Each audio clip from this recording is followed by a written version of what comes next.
কেমন আছো সবাই? আশা করবো অনেক ভালো আছে, তোমরা সুস্থ আছো। নতুন একটা ব্লগে তোমাদেরকে অনেক স্বাগত। আর মা বেরিয়ে গেছিলো, কলকাতায় গেছিলো, যাওয়ার জন্য বেরিয়েছিল। তো মার যে একটা রাস্তাতে ভীষণ প্রবলেম হয়ে গেছে, তার জন্য যায়নি। আর তোমার দাদা ভাই হচ্ছে ভিডিওটা শুরু করেছিল, আমি এদিকে রান্না করছিলাম। সকাল থেকেই রান্না করছি, অনেকটা সকালে বসিয়ে দিয়েছিলাম, কারণ একবার রান্না হয়ে গেছে সিদ্ধ ভাত, সেটা হচ্ছে মা খাওয়া দাওয়া করেই বেরিয়েছে। তারপর হচ্ছে কি আমি মাংস এনেছিলাম, তো এখন সেই মাংসটাই কষছি আর কি।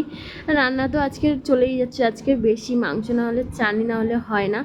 তোমার দাদাভাই ভিডিওগুলো করছিল, আমি জানতাম না, তো লাস্ট টাইমটা আমি বুঝতে পারলাম। তো সকাল থেকে তো আমি ভিডিও করার সময় পাইনি, এদিক ওদিক কাজের টাইমে মানে একটুও ফাঁক পাইনি। তো তোমার দাদাভাই ভিডিওগুলো আমাকে করে দিচ্ছিল। রান্না চলছে, রান্না এখনো কমপ্লিট হয়নি। মা তো বেরিয়ে গেছিলো যাওয়ার জন্য, সেই মা আর যেতে পারলো না, এরকম প্রবলেম হয়ে গেছিলো রাস্তা, সেই কারণে আর যেতে পারেনি। এখন রান্না করছি অনেকটা বেলা। আর আজকে দেখো আমার কেমন কেমন লাগছে না কানের ছাড়া, তো আমার কানটা ভীষণ ব্যথা হয়েছে, কানের দুটো বড্ড বড় ছিল, তার জন্য খুলে দিয়েছি।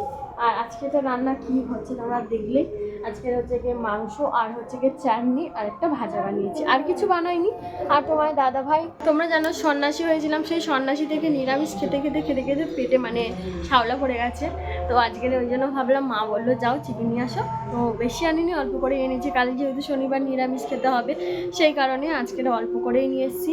এখনও চলছে, আর আমি কদিন গ্যাসেই রান্না করছি, উনুনে আর যাচ্ছি না। আমার রান্না কমপ্লিট হয়ে গেছে। এই যে মাংস তরকারি করেছি, আর করেছি চাটনি। তো মাংস তরকারি করে চাটনি না হলে তো বেশ খাওয়াটা জমে না। তো রান্নাটা কমপ্লিট হয়ে গেছে। আর এই যে দেখো জিনিসপত্র, রান্নাঘরটা প্রচণ্ড নোংরা হয়ে আছে, তো একটু পরিষ্কার করে নিয়ে তারপর তোমাদের সাথে আবার দেখা হচ্ছে। ট্রেনে গুছিয়ে নিয়ে চলে এসেছি। আর দাদা ভাই তো কি হয়েছে বাবা, ভীষণ গায়ে ব্যথা, আজকে গায়ে পুরো ব্যথা।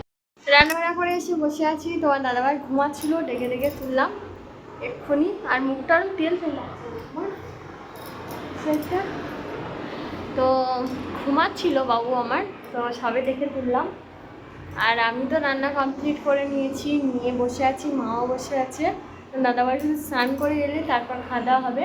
আর আজকে আকাশে মেঘ প্রচণ্ড করেছে, কাল থেকে তো বৃষ্টি হচ্ছে আমাদের এদিকে।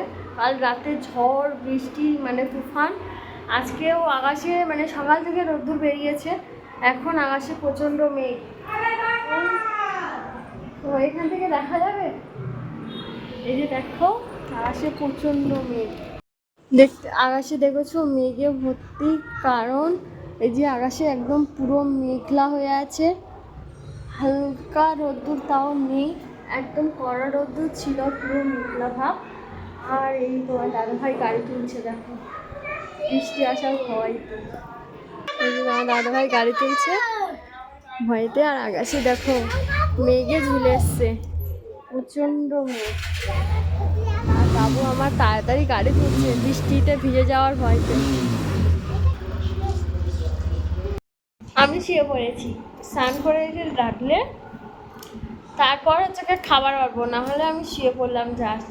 কালকে গায়ে তো অ্যালার্জি একদম পুরো ফুলে গেছে, সেই অ্যালার্জিতে ইঞ্জেকশন নিতে হয়েছে। তো এই দামনাটা ইঞ্জেকশন নিয়েছি, এতটাই ব্যথা, হাত ঘুরিয়ে শাড়ি পরতে পারছি না, এত ব্যথা। তার মধ্যেই শুয়ে পড়েছি, রান্না করেছি সকাল থেকে। মা চলে যাবে বলে মানে খাওয়া দাওয়া করে বের হবে বলে তাড়াতাড়ি রান্না করেছিলাম, সিদ্ধ ভাত বানিয়েছিলাম। তো মা খেয়ে দিয়ে বেরিয়ে গেছে, তো একটা প্রবলেমের জন্য মানে যাওয়ার হলো না, তার জন্য চলে এসছে। আবার আমি রান্না করলাম, করেই শুয়ে পড়েছি। আমার দাদাভাই স্নান করতে যাচ্ছে এই যে, আর আমি এখানে শুয়ে পড়েছি। তো আজকে আমাদের দুপুরে তো মেনু এই হলো। তো কেমন লাগলো অবশ্যই ভিডিওটা বলো, ছোট্ট করে বানিয়েছি, ভালো লাগলে অবশ্যই একটা লাইক শেয়ার কমেন্ট, কেমন কেমন ভিডিও চাও অবশ্যই তোমরা বলো। ভালো লাগলে একটা লাইক শেয়ার কমেন্ট ও প্লিজ সাবস্ক্রাইব করো। সবাই ভালো থেকো, নতুন বছরে নতুনভাবে খুব সুন্দরভাবে কাটাও। টাটা।